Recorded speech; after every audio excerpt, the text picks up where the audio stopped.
जय Hind observers, my self Satyavan Maurya. स्वागत है आप सभी ऑब्जर्वर्स का आपके अपने चैनल फर्राटा फिजिक्स पर। फर्राटा फिजिक्स में आज हम लोग क्लास 12th की फिजिक्स को पढ़ने चल रहे हैं। तो क्लास 12th की फिजिक्स में हम लोग चैप्टर 3 को डिस्कस कर रहे थे और आज हम लोग लेक्चर नंबर 7 देखने वाले हैं। तो आज का जो टॉपिक होगा that is the metre bridge. तो चलिए इसको पहले हम लोग लिख लेते हैं, फिर उसके बाद हम लोग इसकी स्टडी करते हैं। क्लास 12th का फिजिक्स हम लोग डिस्कस कर रहे हैं। Class 12th physics, okay. और जो चैप्टर है वो कौन सा है? Chapter number 3, current electricity. Current electricity और लेक्चर नंबर जो होगा लेक्चर नंबर 7। और आज का जो टॉपिक है वो क्या है? Metre bridge, okay. Metre bridge. Metre bridge क्या है? इसके डायग्राम की हेल्प से ही इसको समझा जा सकता है, लेकिन थोड़ा सा हम लोग देखते हैं कि देखिए इसके पहले के लेक्चर्स में हम लोगों ने व्हीट स्टोन ब्रिज को डिस्कस किया था। व्हीट स्टोन ब्रिज में हम लोगों ने देखा था कि एक रजिस्टर की वैल्यू बताने के लिए, एक रजिस्टर के रजिस्टेंस की वैल्यू को बताने के लिए हमें 4 रजिस्टर्स की ज़रूरत पड़ती थी। तो यहाँ पे क्वेश्चन उठता है कि क्या किसी रजिस्टर को बताने के लिए 4 से कम रजिस्टर्स की मतलब 4 से कम रजिस्टर होंगे तो भी क्या एक रजिस्टेंस की वैल्यू बताई जा सकती है? तो आंसर है यस। मीटर ब्रिज यही काम करता है कि 4 रजिस्टर ना लेकर के वो केवल 2 रजिस्टर की हेल्प से आपको क्या बता देगा? एक रजिस्टर की वैल्यू। तो चलिए इसके डायग्राम को हम लोग पढ़ते हैं। तो सबसे पहले इसका हम लोग कंस्ट्रक्शन पढ़ेंगे, फिर इसकी वर्किंग हम लोग पढ़ेंगे, फिर इस पर हम लोग न्यूमेरिकल भी लगाएंगे इसी लेक्चर्स में, ठीक है। तो सबसे पहला जो हमारा इसमें डिस्कशन होगा उसका नाम है कंस्ट्रक्शन। कंस्ट्रक्शन, ठीक है। तो कंस्ट्रक्शन में हम लोग देखेंगे डायग्राम से, इसमें एल शेप्ड का क्या होता है? एल शेप्ड का एक मेटालिक स्ट्रिप होता है, this is a metallic strip. और ये हमारे पास एक दूसरा स्ट्रिप होता है। फिर यहाँ से जाने के बाद एक एल शेप्ड, फिर यहाँ से जाने के बाद एक एल शेप्ड मेटालिक स्ट्रिप और होती है। उसके बाद यहाँ पे एक 1 मीटर का वायर यहाँ पे कनेक्टेड होता है। 1 metre wire is connected here, okay. ये भी पूरा मेटल का बना होता है। इसको थोड़ा सा और बड़ा बना लेते हैं ताकि कैलकुलेशन में आसानी हो, समझने में भी थोड़ा सा। तो यहाँ पे क्या कनेक्टेड है? एक वायर कनेक्टेड है जिसकी लेंथ कितना है? 100 सेंटीमीटर या 1 मीटर। तो यहाँ से यहाँ तक की जो लेंथ है वो क्या है? 100 सेंटीमीटर, ठीक है। अब उसके बाद हम लोग क्या करते हैं, ध्यान से, और यहाँ पे एक बैटरी भी कनेक्टेड है। ये यहीं पे हम लोग क्या करते हैं, एक बैटरी को भी कनेक्ट कर देते हैं, ठीक है। और यहाँ पे एक रजिस्टेंस कनेक्ट करते हैं। सपोज करते हैं इसका रजिस्टेंस का वैल्यू है R और इस रजिस्टेंस की वैल्यू है S। एक रजिस्टेंस यहाँ पे कनेक्ट करते हैं, दूसरा रजिस्टेंस यहाँ पे कनेक्ट करते हैं। इस रजिस्टेंस की वैल्यू हमको निकालना है। We have to find the value of resistance R। तो यहाँ पे R हम लोग लिख लेते हैं, R की वैल्यू फाइंड आउट करनी है, ठीक है। और उसके बाद यहाँ से एक क्या करेंगे हम लोग, एक वायर लेके आएंगे, रजिस्टेंस, एक गैल्वेनोमीटर यहाँ पे कनेक्ट किया जाएगा। ये इसको हम लोग जॉकी बोलेंगे, ठीक है। जॉकी का मतलब ये हुआ कि इसका शार्प पॉइंट यहाँ पे है। और ये जो वायर यहाँ पे कनेक्टेड है ये एक यूनिफॉर्म क्रॉस सेक्शनल वायर है जिसका रजिस्टेंस यूनिफॉर्म है, ओके। मतलब यूनिफॉर्म रजिस्टेंस क्रॉस सेक्शन का वायर है। तो इस पे हम लोग अभी देखते हैं कि इसकी वर्किंग कैसे होती है। तो ध्यान से इसको आप डायग्राम को बना लीजिए। इसका बैटरी V है और ये L स्ट्रिप है, R और S रजिस्टेंस, और ये गैल्वेनोमीटर, ये पूरा है। अब हम लोग क्या करेंगे, इसको ध्यान से देखिएगा। देखिए यहाँ से इसकी वर्किंग को अब हम लोग थोड़ा सा समझेंगे। अब दूसरा जो हमारा स्टेप होगा that is the working. Working को ध्यान से इसको समझिएगा। पहला में कंस्ट्रक्शन आप ये बना लीजिए, it have 2 resistance, 1 wire, 100 centimetre and battery is connected from strip L M से कनेक्टेड है, ठीक है, और एक गैल्वेनोमीटर कनेक्टेड है कहाँ से, B से कनेक्टेड है। चलिए इसकी वर्किंग पे चलते हैं। देखिए जब यहाँ से क्या होगा कि बैटरी कनेक्ट करेंगे तो यहाँ से करंट निकलते हुए ऐसे आएगा, और करंट ऐसे जाते जाते यहाँ पे अब करंट को दो रास्ते मिल रहे हैं। एक रास्ता करंट को इधर लेके जाएगा और दूसरा रास्ता करंट का इधर लेके जाएगा। और करंट का जो रास्ता इधर लेके जाएगा, कुछ करंट इधर से भी होके चली जाएगी और कुछ करंट इधर से होते हुए ये दोनों करंट आके इन्वॉल्व होके यहाँ पे चली जाएंगे। इसका अरेंजमेंट बिल्कुल व्हीट स्टोन ब्रिज के जैसा है। अब हम लोग क्या करते हैं कि इस जॉकी को पकड़ के इस पूरे वायर पे इधर उधर पूरा लेके आते जाते रहते हैं, और सर्किट ऑन है, ध्यान समझिएगा, सर्किट क्या है, ऑन है, की क्लोज है।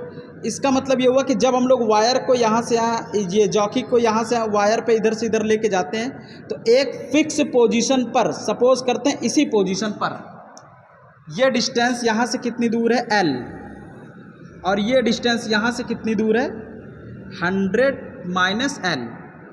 सपोज दैट इस पॉइंट पर गैल्वेनोमीटर से कोई करंट नहीं पास होती है, इस पॉइंट का नाम हम लोग रख देते हैं P।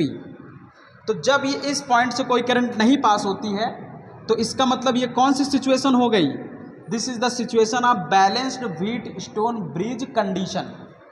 Okay, this is the balanced Wheatstone bridge condition. तो balanced Wheatstone bridge condition में क्या होता है, R1 upon R2 equal to this upon this. Okay, तो अब हम लोग इसकी थ्योरी को डेवलप करेंगे। वर्किंग समझ में आ गया ना। तो जिस पर ये आपका हो जाएगा उस समय हमारे पास, जिसमें इस समय करंट जीरो हो जाएगी, उस समय इस पूरे सर्किट को बोलेंगे बैलेंस्ड व्हीट स्टोन ब्रिज। तो अब थर्ड जो पॉइंट आता है इसका थ्योरी आता है और फॉर्मुलेशन आता है, theory and formulation. Theory and formulation में हम लोग क्या करते हैं, ध्यान से समझिएगा। सपोज करते हैं let small r is the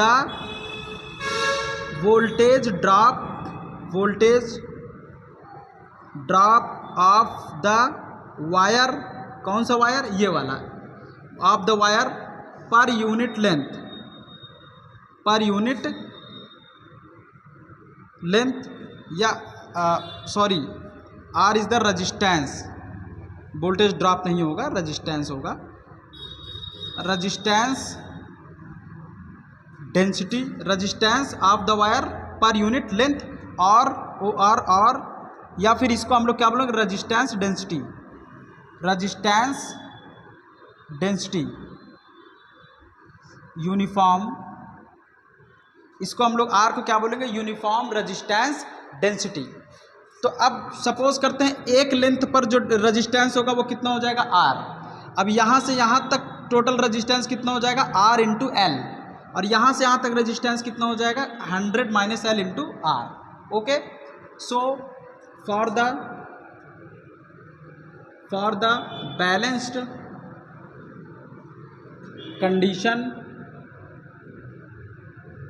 balanced condition of metre bridge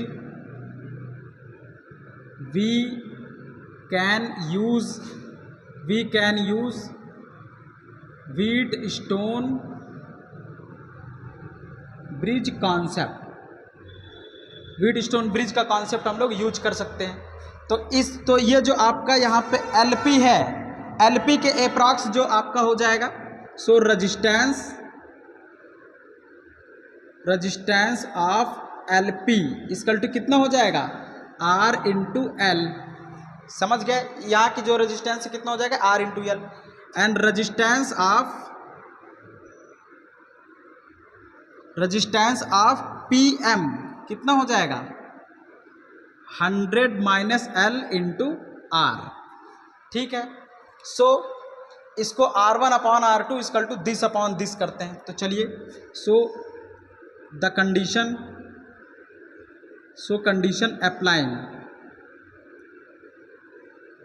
applying में क्या हो जाएगा, बैलेंस में R upon S equal to R into L upon R into 100 minus L, ये से ये कैंसिल। तो R इक्वल टू, हमें R की वैल्यू को बताना था, R was the unknown value, तो S यहाँ पे चला जाएगा, S into L upon 100 minus L. This is the formula of the resistance unknown resistance. इसकी वैल्यू तो हमें पता है, तो अब देखिए एक ही रजिस्टेंस की हेल्प से हम लोग इस वाले रजिस्टेंस की वैल्यू पता कर गए। और हम यहाँ पे भाई 100 मीटर का है, तो ये जहाँ पे रहेगा तो हमें इसकी वैल्यू तो पता चल जाएगी ना, ये एल की वैल्यू तो हमें पता चल जाएगी। सपोज दैट ये 45 पे रुका, तो जब ये 45 पे रुका तो एल की वैल्यू कितनी हो जाएगी 45, इसकी वैल्यू कितनी हो जाएगी 55। तो यहाँ पे 45 अपॉन 55 इंटू एस के प्लेस पे जो वैल्यू आएगी वही रख देंगे। तो ये हमारा कंडीशन किसका हो गया बताइए, this is the condition of metre bridge.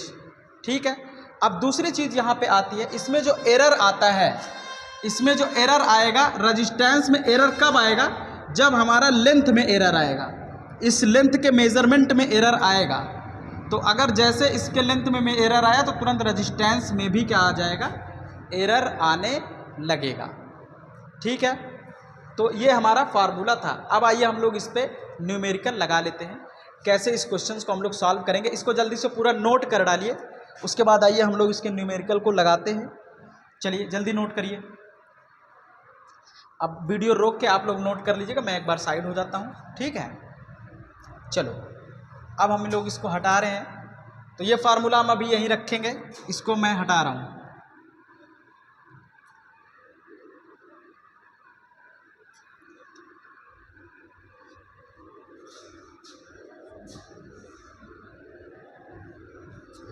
चलिए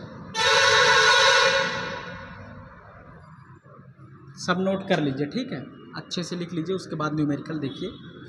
चलिए न्यूमेरिकल्स को हम लोग थोड़ा सा लगा लेते हैं, लाइट भी चली गई।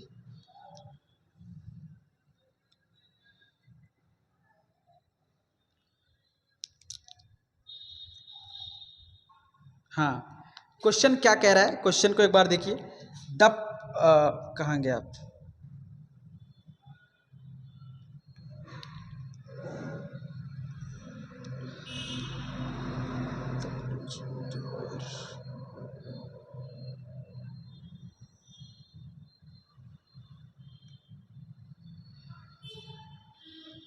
देखिए the potentiometer wire A B shown in figure, यहाँ पे दिया है the potentiometer wire A B is shown in figure. Figure क्या है, पहले फिगर हम लोग बना लेते हैं। फिगर क्या है, फिगर हम लोग बनाएंगे, ये एक फिगर है, दूसरा क्या है, ये है, एंड जो ये यहाँ से यहाँ पे आया हुआ है, उसके बाद क्या हो जाएगा, गैल्वेनोमीटर है ये, और इसका नाम है ए, इसका नाम है डी, और इसका नाम है बी। ठीक है, तो क्वेश्चन बोल रहा है, ये डायग्राम है, ध्यान समझिए। क्वेश्चन बोल रहा है the potentiometer wire A B shown in the figure is 50 centimetre long है। यहाँ से यहाँ तक कितना डिस्टेंस है, 50 सेंटीमीटर लॉन्ग है। उसके बाद बोल रहा है कि when A D equal to 30 centimetre, यहाँ से यहाँ तक कितना है 30 सेंटीमीटर है। ठीक है, no deflection occurs in the galvanometer, और इसकी जो वैल्यू है वो 6 ओम है, और इसकी जो वैल्यू है आर है। इसमें बोल रहा है कि no deflection occurs in the galvanometer, then find the value of R. Question को ध्यान से आप देख लीजिए, समझ लीजिए, उसके बाद हम लोग इसके आगे बढ़ते हैं। ध्यान से देखिएगा, तो इसमें पूछ रहा है कि what is the value of R. तो क्योंकि ये क्या है बैलेंस कंडीशन में, तो हमने बताया हम लोग ये अपॉन ये वाला कॉन्सेप्ट लगाएंगे। तो चलिए यही वाला हम लोग वैल्यू पुट करेंगे, तो आर इक्वल टू क्या हो जाएगा, ये हम लोग डिस्टेंस यहाँ से लेंगे, देखिएगा, तो आर इक्वल टू हो जाएगा एस कितना है 6 इंटू एक डिस्टेंस, अगर ये वाली आप कितना लेते हैं 30, तो ये वाली कितना ले लेंगे 20, तो यहाँ से आप ले लीजिए 30 और अपॉन आप ले लीजिए 20, तो ये कैंसिल, 2 1 2 2 3 जा 6, 3 3 जा 9, तो आर इक्वल टू कितना आ गया 9 ओम। समझ गए। एल की वैल्यू हम लोग क्या ले लेंगे, क्योंकि ये पूरा का पूरा वायर कितना 50 है, यहाँ पे 100 था तो 100 हमने ले लिया था। ठीक है, तो आर की कितनी वैल्यू आ गई, आर इक्वल टू 9। तो सो सिंपल, इसी पे बेस्ड था हमारा, है ना। आइए दूसरा क्वेश्चन हम लोग देखते हैं, द सेकेंड क्वेश्चन। इसको जल्दी से नोट करें।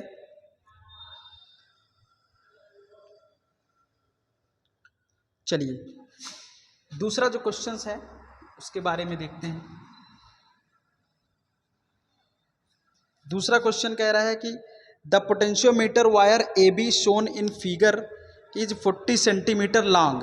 तो इसका पहले डायग्राम हम लोग बना लेते हैं। इसका भी डायग्राम कुछ ऐसा ही है। यहाँ पे जो रेजिस्टेंस दिया गया है,